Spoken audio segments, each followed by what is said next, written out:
vestidito dicen presente.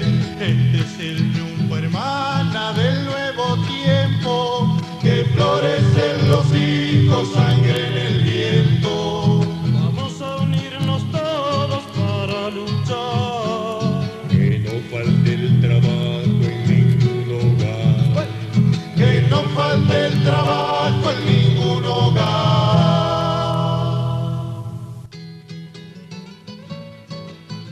Historia de Rojas se presenta hoy con Historia de Rojas TV.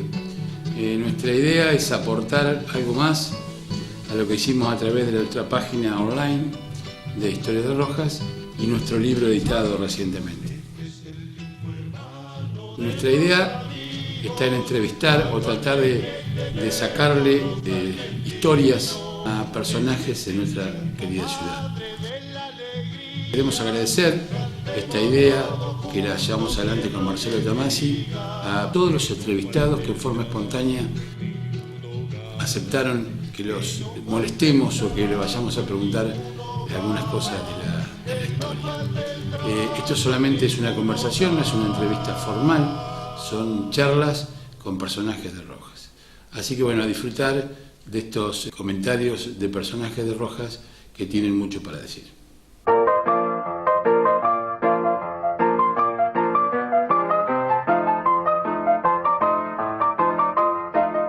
Oscar Alberto Cardigni es un periodista y locutor nacional nacido en Rojas. Inició su actividad en la vieja publicidad, precursora de la radio en nuestra ciudad. La radio siguió siendo su pasión durante toda su vida. En 2 oportunidades ganó el premio Martín Fierro, ambas con el equipo Carburando, al que se incorporó en 1988.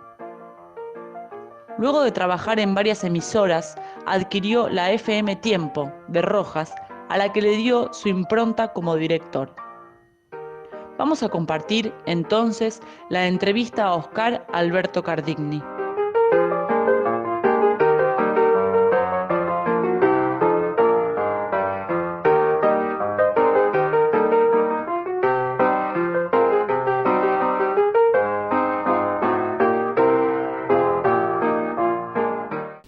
Tu nacimiento, tu barrio. Bueno, siempre Rojas, ¿no? Nací en Rojas, viví en Rojas hasta hoy, en barrio de Plaza Rivadavia, donde, bueno, ahí compartimos con muchos muchachos de esa época, los juegos. En realidad yo nací en el chalet que hoy es de Castrilli, allá en la avenida Fortín Mercedes, ¿no? Ahí nací y viví hasta los 10 años, y después, bueno, me mudé a lo que hoy es la casa de mi mamá, Iribarne y Zapiola, hasta que después me casé y me fui a vivir media cuadra sobre Zapiola. Bueno, ¿Aquel chalet era de la familia Cardigni? No, Santín, de mi abuelo materno, de Pancho Santín. De Pancho Santín. Esa era, ahí vivíamos, es una casa enorme, debe tener, no sé, 10, 12 dependencias, es de 2 pisos. Ahí vivíamos con mis abuelos, mis tíos, Martín Polo con Nélida Santín, que es la hermana de mi mamá, y Cacho Santín, que falleció muy joven en un accidente. Ahí vivíamos todos, y sobraba, era enorme. ¿Qué hacía tu abuelo? Bueno, mi abuelo comenzó teniendo, cuando llega de España, comienza con lo que se llamaba en esa época una fonda, en la esquina de Iribarne y Avenida San Martín, que después fue Santana eso. Él ahí daba de comer, junto a mi abuela, ahí nació mi mamá, mis tíos, hasta que después hizo el chalet allá en la avenida Fortín Mercedes y se mudaron, pero gran parte de su vida estuvo ahí en la esquina de Iribarne y avenida San Martín. Bueno, después se dedicó a la cría de conejos. Hasta que, bueno, después ya cuando fallece mi tío, Cacho, deciden vender. Ya nosotros nos habíamos mudado y ya era una casa imposible de mantener para tan pocas personas, así que construyeron la casa de 2 pisos que está al lado de mi casa, ahí en Zapiola 488, y se vinieron mis tíos y ellos a vivir ahí hasta que, bueno, después fallece mi abuela, mi abuelo, mi tío, y por último fallece mi tía, Nélida. Ese es un poco la historia del movimiento de la familia materna y la familia paterna, de familia Cardini antigua en Rojas. Y bueno, la familia Cardini, vivíamos todos en el mismo barrio. Mis abuelos paternos, mis tíos abuelos, mis primos, en 3 manzanas vivíamos todos los Cardini prácticamente, que tenían la fábrica de discos de embrague y engranajes. También tenían la estación de servicio. Ahí yo viví en lo que es la casa de mi mamá, de Iribarne y Zapiola, desde los 10 años hasta que me casé en el año 77 y como les dije me fui a vivir a media cuadra. Los Cardini vinieron con la actividad desde Italia, son Sí, italianos, sí. ¿ya venían con esa actividad? Todos italianos. El primero que llega al país fue Domingo Cardini y bueno, es una historia realmente extraordinaria porque él aprendió a leer y a escribir acá, no sabía leer ni escribir, vino solo, a la estancia La Criolla, a La Criolla. Ahí, bueno, hace amistad, o ya la tenía, con los Roca, por ejemplo, y después él junta dinero, ya había fallecido el padre, y trae a la madre y a los hermanos, y les enseña a leer y a escribir. Ahí comienzan el trabajo de campo. ¿Qué año? Más o menos. No, y eso debe haber sido más o menos en 1910, 1915, más o menos, ¿no? Porque mi papá nace en el año 1928, anteriormente había nacido Pichón, bueno, después Toto, Cacho, Horacio, después Horacio se va a vivir a Mendoza por un problema de salud, era asmático, y muy jovencito se va a vivir solo a Mendoza porque acá ya tenía muchas complicaciones de salud. Y bueno, y así transcurrió la historia. Después en el 78 con la debacle que llevó a la ruina a tantos industriales rojenses, la fábrica cierra. Y bueno, la fábrica llegó a tener 300 distribuidores en todo el país. Tenía una sucursal en Córdoba y una sucursal en Mendoza. Y de pronto, ¿Empleados cuántos tenían? y trabajaban alrededor de 25 personas más o menos. Sí, sí. Yo en realidad trabajé muy poco. Con mi papá trabajé 2 años. Después me fui a trabajar al Banco del Oeste. Y después ya comencé con el tema, estuve en negocios, me dediqué a organizar y vender espectáculos artísticos. Y ya comienzo, bueno, yo de muy chiquito con el tema del periodismo. Es decir, haciendo todo eso. ¿Qué edad? ¿Cuándo te pica? ¿En qué edad te pica el periodismo? Ahí, Yo comencé a hacer. Porque no tiene nada que ver el origen tuyo de todo lo que hacía la familia con el periodismo por vos. ¿Qué momento es cuando te pica un poco? No, siempre, mira. De edad, 13 años. A los 13 años, un día en la vieja confitería Gogó, en la esquina de Eva Perón y Iribarne, estaba Alberto Correa sentado, si Alberto era mayor que yo, él era periodista de La Voz de Rojas en ese momento y tenía un programa. ¿En qué año era? 64. Claro, 64. 1964. Entonces me acuerdo como si fuera hoy, yo recién comenzaba la secundaria. Fui y le dije, yo lo trataba de usted. Después terminamos siendo grandes amigos. mire, me gustaría trabajar con ustedes en la publicidad Rojas. Yo tenía, vos fíjate, había un parlante, porque en esa época estaban los parlantes en la calle, había un parlante, las bocinas, exactamente, marca Lea eran, L-E-E-A, Lea. Había una bocina sobre lo que es hoy la casa de pasta Rivadavia, la de Salgado. Sí.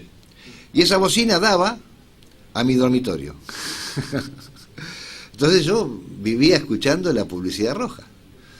Y bueno, fui y le planteé esto a Alberto. Sí, andaba. ¿Pero Alberto trabajaba en La Voz de Rojas diario o en la difusión?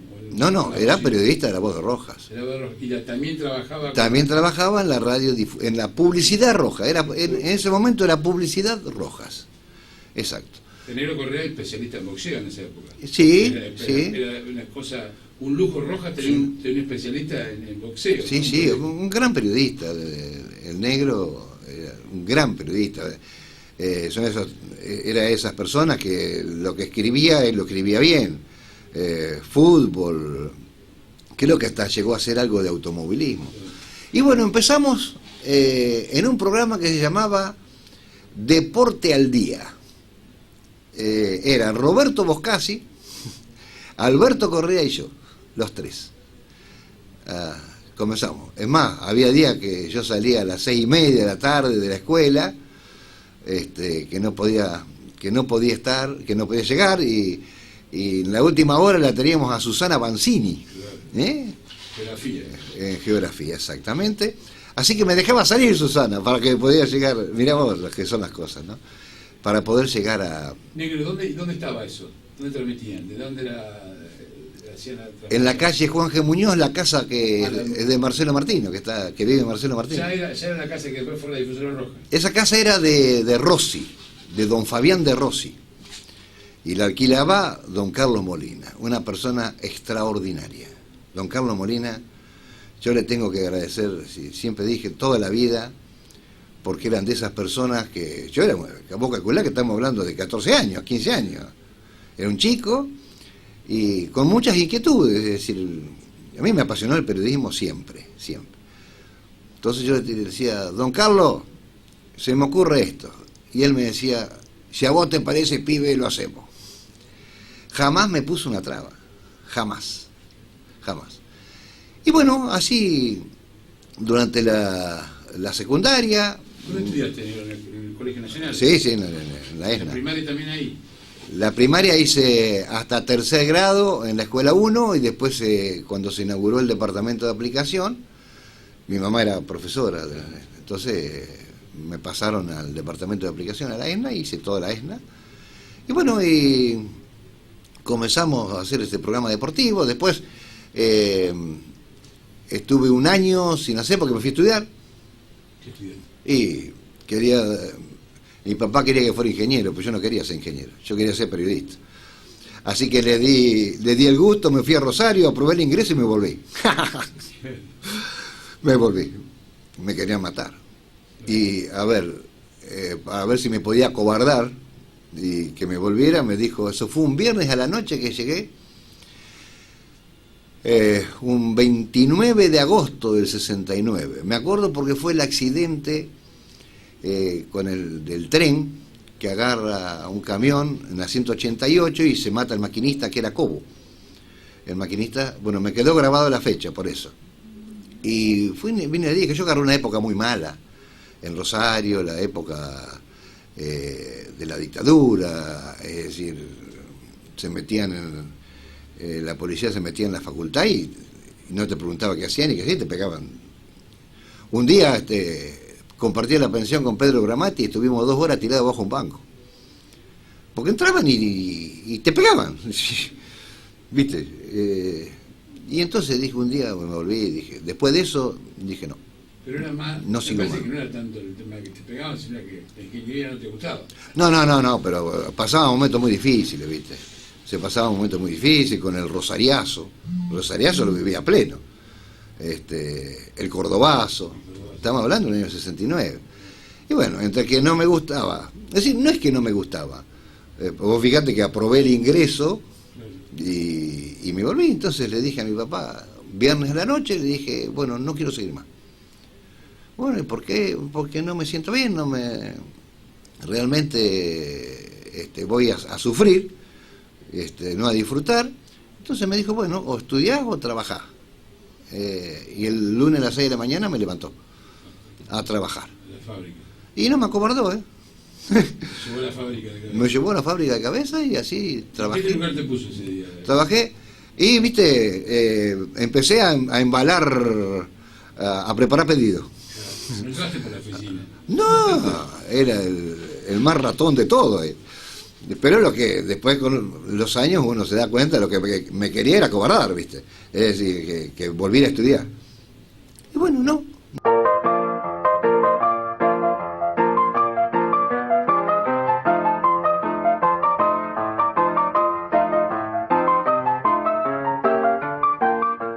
Salió una posibilidad de trabajar en el banco. Realmente no me gustaba el trabajo ese, porque Alberto Correa trabajaba en el Banco del Este. Entonces me dijo, mira, hace falta gente si no quiere venir. Y bueno, fui a Mercedes, rendí y entré. Y ahí empezó mi trabajo como bancario. Pero ahí sí. Estaba soltero todavía. Sí, estamos hablando del año, yo en el Banco del Oeste entré en el año 72. Comencé ahí a trabajar, bueno, después trasladaron a varios y quedamos. Yo a los 2 años de trabajar en el banco era tesorero. ¿No estaba Carlitos Castro también? No, ellos fueron después. Después. Claro, de Rojas, cuando yo entré, el único que estaba era Alberto Correa. Después vino Mario Gasso, que creo que estaba en Salto, eran todos de afuera. Había el gerente era Pillino, el contador era Martino, el tesorero era Dieta, que vivía en Capitán Sarmiento. Y bueno, después a esa gente, a medida que iban abriendo sucursales, como tenían experiencia, lo iban trasladando para armar las sucursales. Y yo te digo, a los 2 años yo era tesorero del banco. Y bueno, volví, por supuesto, a hacer la parte del periodismo. Estuve 7 meses sin hacer periodismo. Ni bien volví de Rosario, donde estaba. Y bueno, vuelvo a hacer, y ahí empiezo un programa con Alberto Correa que se llamaba Círculo Juvenil, que es el mismo que sigo haciendo hoy. Va a cumplir 50 años el programa, que se llama Por Siempre Música. Nunca lo dejé de hacer. En ese momento era la música de la actualidad, la música que decíamos, la música moderna, y acá, bueno, después lo seguí haciendo como la música del recuerdo, y hoy lo sigo haciendo. Va a cumplir en julio, va a cumplir 50 años del programa. 50, sí. Ya era Radiodifusora Rojas.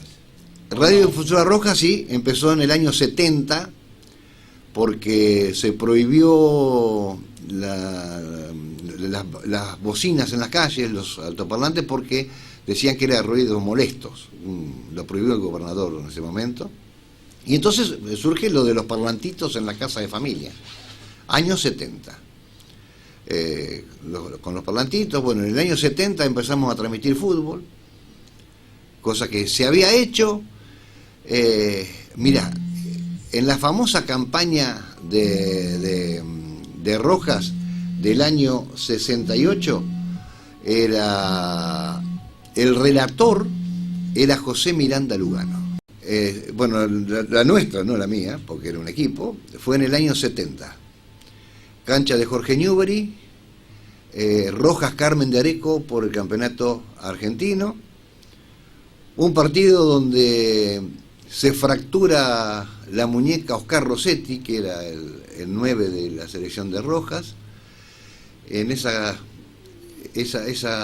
transmisión era Alberto Correa el comentarista, Toqui Miñone, no sé si se acuerdan ustedes de Toqui, hermano de Pata Miñone, era el locutor y yo el relator. Primera transmisión, a la semana siguiente vamos a transmitir a Carmen de Areco, la revancha. ¿Cómo lo hacíamos? Con 2 grabadores. Grabábamos 15 minutos, iba Simpa Corro, que también estaba, que fue dueño de una radio, que yo terminé trabajando ahí. Conseguimos una bicicleta, iba hasta una cabina telefónica, pasaba a los 15 minutos de eso, mientras tanto nosotros seguíamos grabando. Así que el partido iba con 15 minutos diferido, pero nadie sabía, obviamente, en esa época no había celular, no había nada. Bueno, así comenzó las transmisiones de fútbol. ¿Y vos qué decís que nombraste la primera en qué año fue? ¿Que Miranda Lugano decías? No, bueno, Miranda Lugano transmite la campaña de Rojas del 68, aquella que pierde en Bahía, cuando le hacen 9 goles en Bahía. Relataba a José Miranda Lugano, hoy gran amigo, nos visitamos siempre, es decir, él nos visita porque viene con Matías fundamentalmente, el hijo estuvo hace 10 días acá, y con José, cuando él ya se jubiló, pero sigue trabajando. De Ferré. Bueno, eso fue, ahí comenzamos una amistad con José Miranda Lugano, que siguió después, cuando yo estuve en Radio Rivadavia, él estuvo toda la vida en Radio Rivadavia. Y bueno, y ahí comenzamos a transmitir fútbol, años 70, y siguió el fútbol, lo seguimos haciendo toda la vida, es decir, hasta que yo me fui de Radio Roja, que fue en el año 94, seguimos transmitiendo fútbol toda la vida. Y transmitíamos rallyes también. Se hacían cosas realmente extraordinarias con los medios que había. Hoy es tan fácil. Claro. Yo tengo la imagen de una foto de Radiodifusora Rojas, debe ser del año 70, 69, que están todos, que está vos, es un poco más. Correa, sí, que está este hombre de Obligado también, Hildo Román, Oscar Brondo. Contame un poco de ese equipo que me parece. Yo tengo el recuerdo que esa foto era gente toda de primera en el periodismo, aparte de la persona. Sí. Esa foto debe ser, que no sé, aparece en Facebook, pero 2x3 aparece esa foto en Facebook. Eso debe ser año 78, 79. Ahí está, déjame que me ubique en la foto. Había muchos pibes, Nacho Jovovich, que hoy vive en Chivilcoy, Miguel Crespo, que trabaja en el Correo, Carlito Fernández, Jorge Casco, que vive en Capital, Julio Janowski, que vive en Capital. Era un equipo muy grande, muy grande. ¿Ese es solamente radiodifusora o hay gente que va para los medios escritos, tipo Chispa y tipo Boda Roja en ese momento? No, bueno... el negro, por supuesto, sí. Claro, ya el negro me parece que ya estaba en Chispa. Porque cuando el famoso Chispa serie semanal de Aguer, ahí ya el negro ya estaba en Chispa, que se va de la Boda Roja y se va al Chispa, que estuvo hasta que falleció, ¿no? Pero es como que la pregunta mía llega a esto. ¿Hay radiodifusores como la formadora de un grupo importante de periodistas? Claro, sí. ¿Ese es un poco el origen? Sí. Y en esa época, cosa que no sucede hoy, los chicos, los jóvenes se peleaban para trabajar en una radio, en un diario. Yo me acuerdo, trabajé también muchos años en La Voz de Rojas, hacer crónicas deportivas. Hoy ya los chicos, lamentablemente, cuando vos querés hacer algo, no conseguís un chico que le guste el periodismo, que le guste hacer relatos, comentarios. Sí. ¿Nunca se te cruzó estudiar periodismo de joven? No, yo estudié locución. Es decir, yo soy locutor. ¿Y eso estudiaste en qué momento? En el ISER. En el ISER lo hice libre. Libre. Esto ya hablamos de los años 80. sale una posibilidad de quienes teníamos ya algunos años dentro de la radiofonía, de hacer la carrera libre. Y entonces ir a rendir, yo tuve que ir a rendir a Rosario, por ejemplo, en Radio Nacional Rosario, y después rendir en el ISER. Iba rindiendo distintas materias en el ISER, que por supuesto al no hacerlo regular, patinaba como loco. Era muy exigente. El director era el padre de Badía. Juan Alberto, el hijo del padre. El padre de Juan Alberto, sí. Sí. Era una persona muy exigente, no te dejaba pasar nada.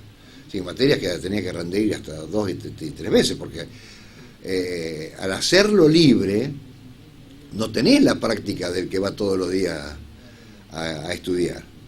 Pero bueno, finalmente lo terminé, año 86, debe haber sido 86, 87, obtuve el carnet de locutor nacional. Ahí tenía una actividad comercial en el medio que fue una disquería, ¿no? Yo tuve varios negocios, sí, una disquería que se llamó Ruidos Bartolino, tuve también un negocio de deporte, de ropa de deporte, que estaba frente a la disquería, en la misma galería. Claro, que no andaba tu mamá y no andaba Hilda en el momento, no tenía regalería. Eso empezó como una regalería. Entonces, yo estaba quería poner un negocio de ropa de deporte. Mi mamá tuvo en ese mismo lugar, muchos años antes, un negocio de regalos, antes que se hiciera la galería. En ese lugar tuve un negocio de regalos muchos años con mi tía Nélida. Y bueno, después se hizo la galería y bueno, obviamente se demolió el local que te estoy hablando. Y sí, tuve un negocio de regalos, pero era más que nada para darle el gusto a mi mamá, ¿no? Para que, si bien ella trabajaba en la escuela como profesor de educación física, bueno, siempre le gustó y aparte tenía los contactos todavía en Buenos Aires para comprar la mercadería. Pero bueno, mi idea era eso. Ahí tengo una anécdota que es genial, porque mi papá compra un departamento en Buenos Aires y yo empiezo a viajar para comprar mercadería, ¿sí? Y agarra, retrocedo en el tiempo. En todo el año 75, 76, entonces agarra el Rodrigazo, el que había construido ese departamento que te hablo, era un empresario textil, y bueno, ya después salía más caro ir a Buenos Aires que pagar la cuota del departamento. Además el departamento obviamente estaba hipotecado, porque hasta que no terminaba de pagar, y te trababa un montón de cosas. Entonces un día voy y le digo, mire, realmente esto, a ver, me sale más caro ir a Buenos Aires que pagar la cuota. Entonces, bueno, quedaban pocas cuotas y bueno, se las pagó mi papá, se las pagó todas juntas. Y fui yo a llevar la plata. Entonces me dice, ¿qué anda? Y mire, le digo, ando queriendo poner un negocio de deporte, pero no consigo Adidas. Y como tenía un kiosco y no vendía Coca-Cola, ¿viste? Si no tenía Adidas.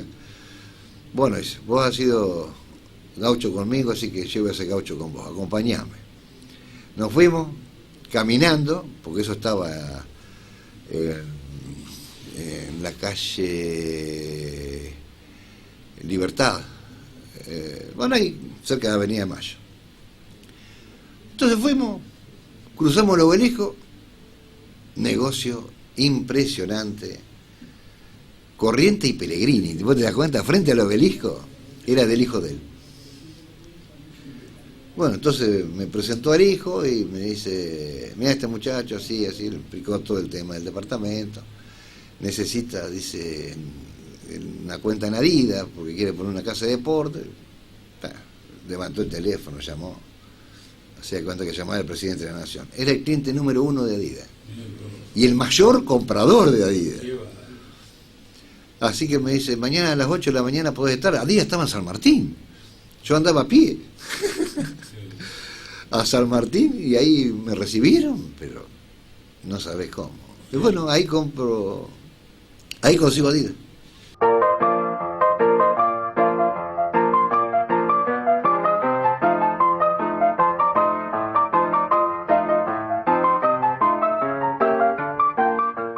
Hay otra anécdota de la disquería, yo no sé si es cierta.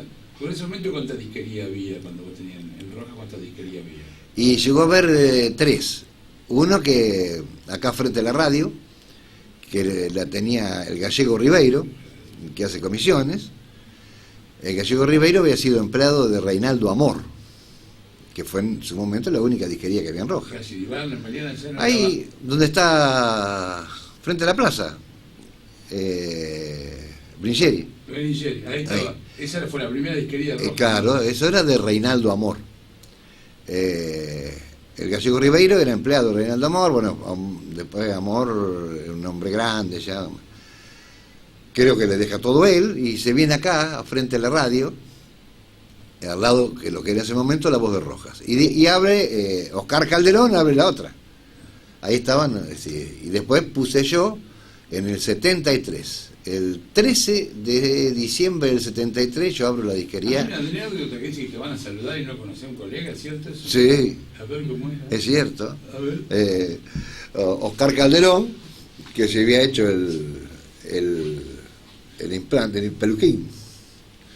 Yo, obviamente, por una cuestión de ética, y muchos no les gustaría, obviamente, que le abrieran una disquería, pero yo invito a mis colegas. Y giro la cabeza hacia la calle, y digo, este lo conozco. ¿Quién es este? Imagínate que no tenía un solo pelo, y de pronto apareció con pelo. Sí, tuvo que presentar, ¿no? Y después empezó a caminar, ¿viste? Y lo empecé a seguir y era Oscar, que bueno, se había hecho no era implante, no sé cómo se llamaba, el peluquín, lo que se llamaba. Y venía a saludarte como colega. Y venía a saludarme como colega, es cierto, pero del primer golpe de vista no lo conocí. Sí. Bueno, manteníamos una muy buena relación. Ya estamos en el año más o menos 81, yo siempre con el periodismo. Ya trabajaba en Radio Mundo de Pergamino, trabajé 7 años, relataba boxeo. Hice algo de fútbol, también alguna carrera de turismo carretera, en automovilismo. Y bueno, surge la posibilidad, fallece don Carlos Molina, el dueño de la radiodifusora Roja en ese momento, y me ofrecen hacerme cargo de la radiodifusora, porque la señora no tenía la menor idea, la hija trabajaba en la escuela, era maestra, menos idea tenía, y me ofrecen, no lo dudé un instante, de tener 3 negocios, pasé a ser empleado, pero pasé a hacer lo que me gustaba. Casi me matan, me querían matar. ¿Ya estabas casado? Sí, tenía a Lucas, yo me casé en el año 77, estamos hablando del año 81. Ya estaba Lucas, 82 nació Marianela en febrero. Pero bueno, así dije, voy a hacer lo que me gusta. Y esto que sirva para los chicos, ¿no? Porque en la época carburando, cuando uno ya tenía varios años adentro, entraba gente nueva, jóvenes. Y yo, por ahí, viste, te usan como fuente de consulta, con los años que tenés ahí adentro. Yo siempre decía, hagan lo que a ustedes les gusta. Es la única manera que el trabajo pase a ser una diversión. No, eso lo dijo una vez Enzo Ferrari. Cuando vos haces lo que te gusta, no precisás sábado, domingo, feriado ni vacaciones. Y no busquen la plata de entrada. Sí, Tinelli hay uno solo, pero hagan lo que les gusta, después llegará el dinero o no llegará el dinero, pero gracias a Dios a mí nunca me pasó. Debe ser muy triste estar obligado a hacer algo que no te gusta para poder vivir. O sea, nunca te pasó que vos nunca hiciste lo que no quisiste. Exacto. No. Yo, gracias a Dios, porque tengo que dar gracias a Dios, siempre hice lo que me gustó. Porque más allá de que me gustaba más el periodismo que tener un negocio, y del periodismo no podías vivir, entonces siempre tuve el periodismo como meta. Yo siempre dije, yo voy a terminar viviendo del periodismo. Un gran acompañamiento serio también, ¿no? Si no, no lo podés hacer. Indudablemente, que si no tenés una mujer que te acompañe en todo esto, más en la época de Carburando, y peor con los hijos adolescentes en ese momento. Pero también una decisión de una situación de una familia tuya particular, en donde vos te dirigías a una cosa que teóricamente tiene mucha más duda que seguir en algo que tenía más renta o demás, ¿no? Hoy era un riesgo. Un ruido interno importante, ¿no? Claro, era un riesgo, pero yo le ponía todo lo que había que poner. Es decir, la radiodifusora fue cambiando poco a poco, se fue equipando muy bien, llegó a estar equipada por una forma excelente y hacer muchas cosas. Es decir, dentro de la radiodifusora hacer un montón de cosas.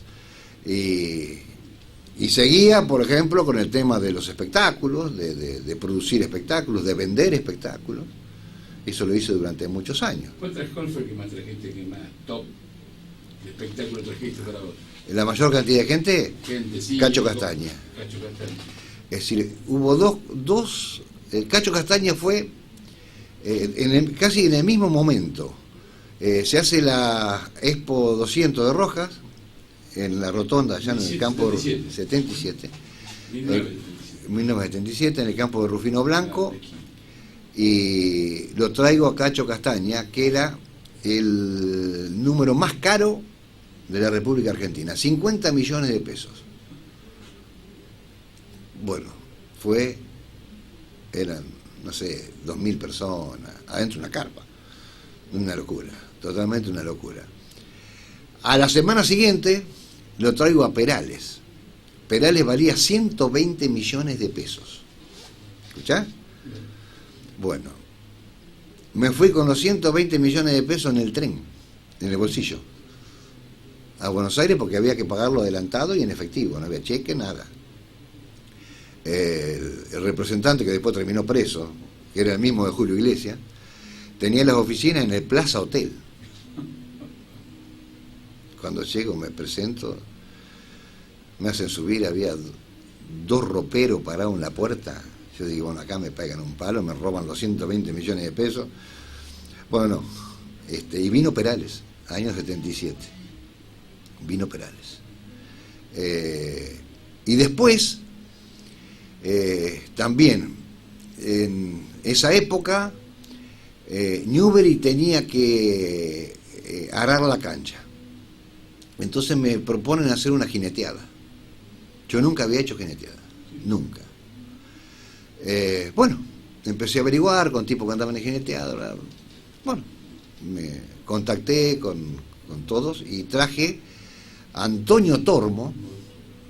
Antonio Tormo fue el mayor vendedor de discos de la historia argentina. Vendió más que Gardel. Y Tarragorros, el padre de Antonio Tarragorros. El padre, sí. Era un chamamecero, pero uno de los líderes del chamamé. Bueno, esa noche, sábado de la noche, fue una cosa impresionante. Creo que entraron 4.000 personas. Pero, ¿viste? Mira cómo será que yo tenía una cuenta en el Banco Rural que estaba frente ahí al Central.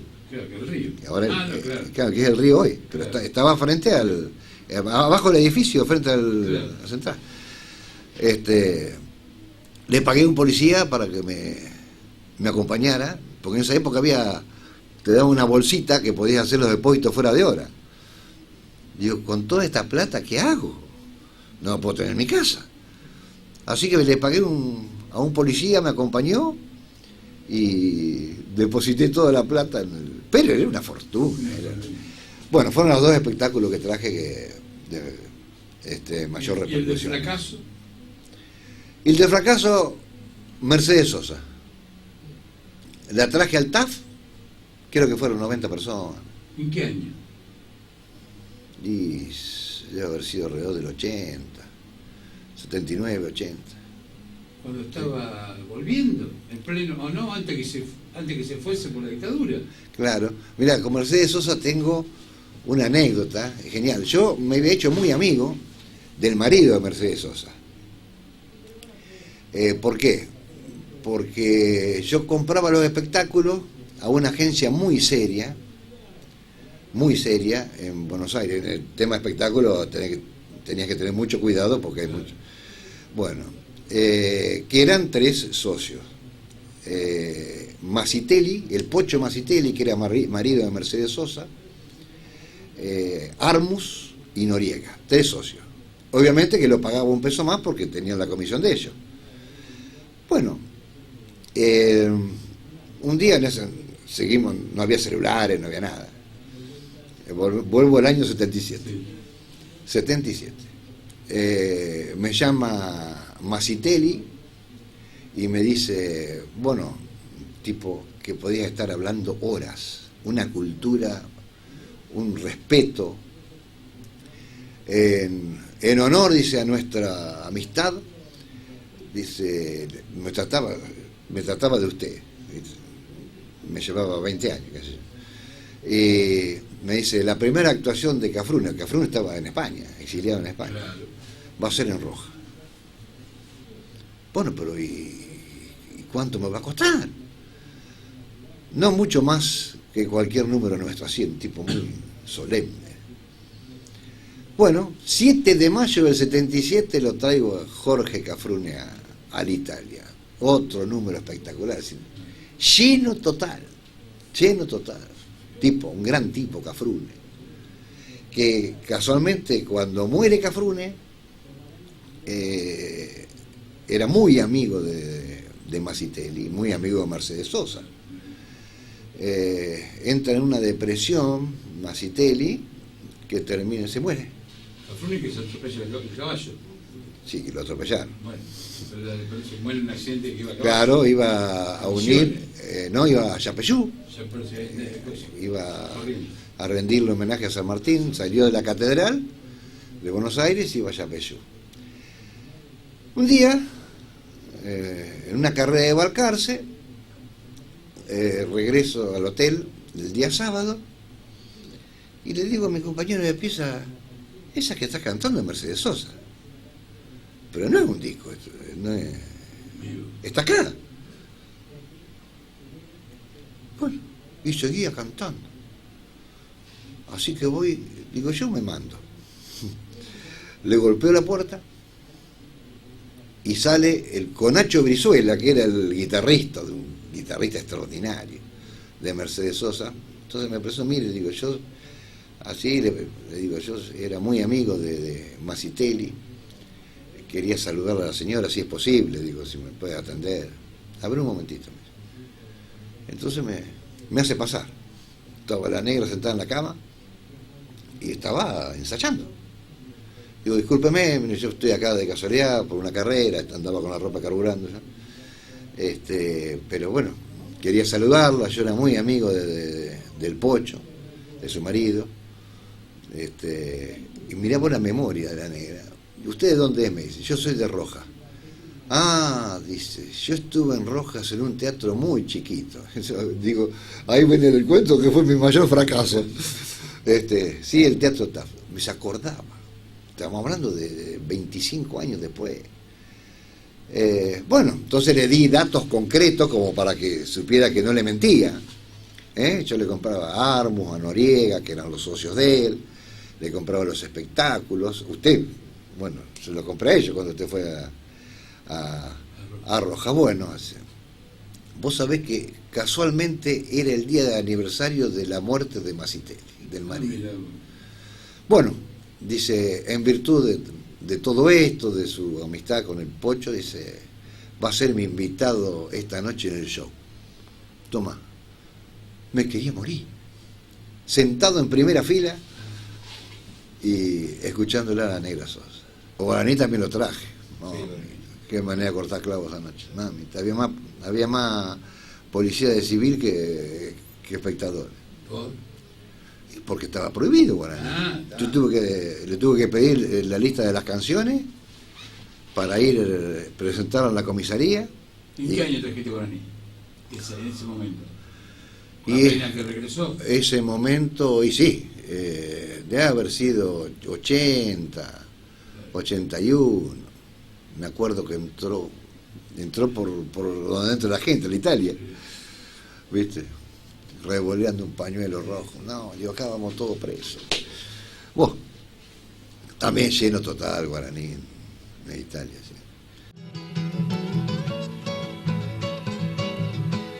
Historias de Rojas TV.